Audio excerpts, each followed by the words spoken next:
reaps the most benefits from a progressing economy? Did you think these guys? Think again.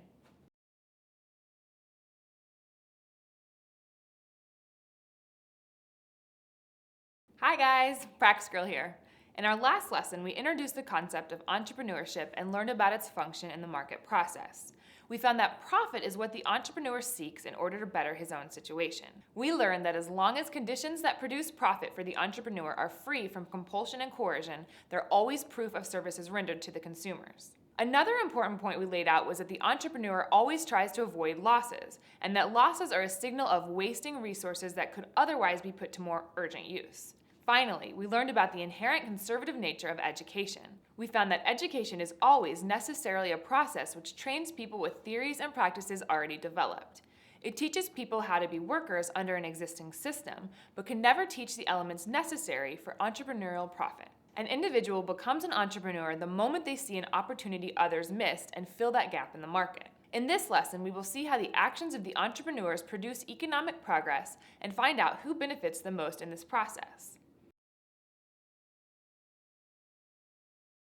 A progressing economy means an economy where the amount of capital goods are increasing. Individuals can now afford the same goods at cheaper prices, and new goods become available to satisfy new needs. In other words, people's standards of living are increasing.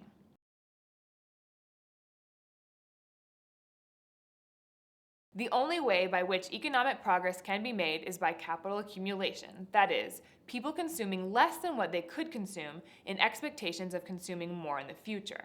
The way in which an economy achieves this progress is when entrepreneurs enjoy net profits over net losses. In this situation, entrepreneurs are able to enjoy larger incomes without squandering away their capital goods.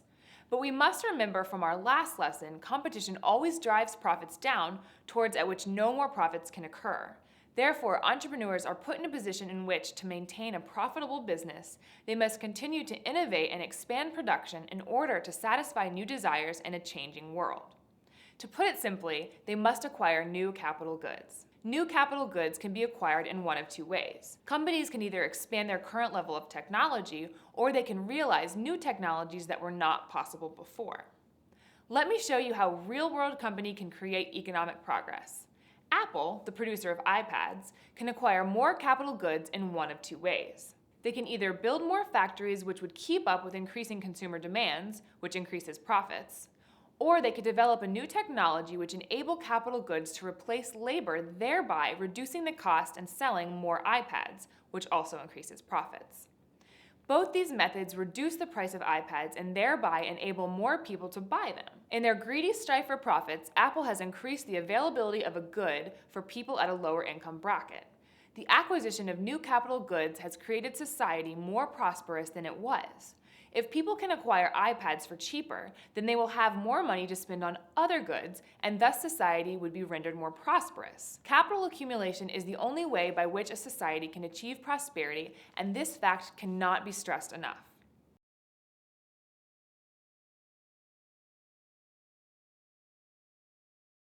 A common misunderstanding among the critics of the market process states that capitalists reap an unfair share of the benefits of the accumulation of capital. They are, after all, the ones we see flying in private jets, partying on yachts, and living in the mansions. But if we reflect on the distribution of benefits rendered by the accumulation of capital, we can quickly see that these wealthy individuals reap only a fraction of the increased productivity. Firstly, as we saw in our last lesson, profits don't occur automatically. They are always the result of a risk-taking process in which a keen minority fills a gap in desires that the slow majority failed to see. So, while entrepreneurs do reap profits when they have successfully adjusted a production process according to the desires of their consumers, their profits are always threatened by increased capital accumulation as a result of savings by other entrepreneurs. For example, every new product that competes with the iPad essentially lowers the marginal productivity of the machines that make iPads. This is because there is now a greater supply of tablets on the market, and that reduces the total value generated by iPads produced by those machines.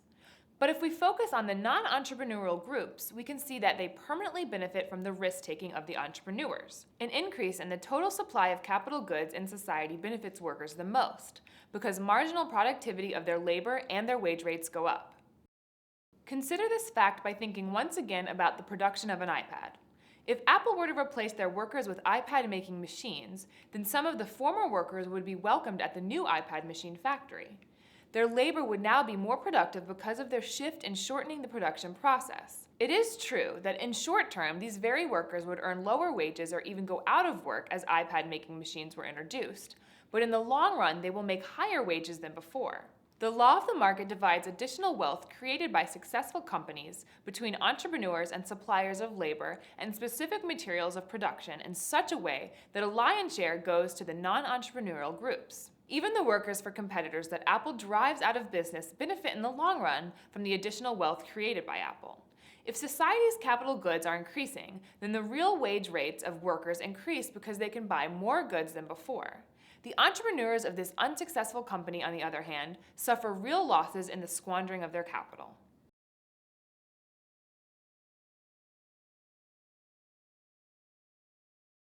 As we have seen, the only way by which a society can become prosperous is through capital accumulation. But unfortunately, technological innovations receive far more importance in our society than capital accumulation. It is incorrectly assumed that the only thing limiting economic progress is technological knowledge. Arguments are given that as long as we spend enough money on research and development, economic progress will follow. It's the technicians that produce the desalination plants. It's the technicians that give you electricity, that give you motor vehicles, that heat your house and cool it in the summertime. Technology is a recipe on how to produce a desired good. Having limited technology can theoretically put a limit on production, but capital is an even narrower limit.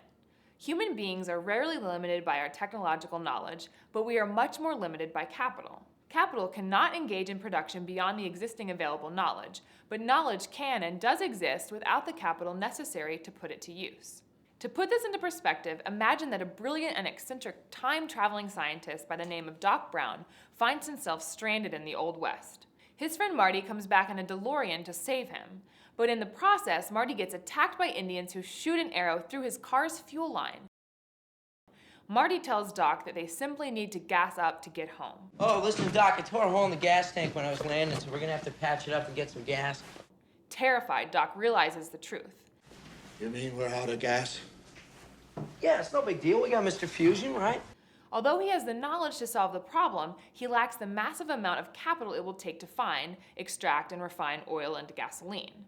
There's not going to be a gas station around here until sometime in the next century. And without gasoline, we can't get the DeLorean up to 88 miles per hour. We don't need to think about a distant past to understand this concept. If we look at the backwards or underdeveloped countries of today, the importance of capital is just as clear. A farmer in India can easily get his hand on detailed schematics of how to build a tractor. The reason he doesn't have a tractor is because he lacks the capital to acquire the tractor. The only reason why wages of American workers are higher than in India is because per head quota of capital invested is higher in the United States than in India.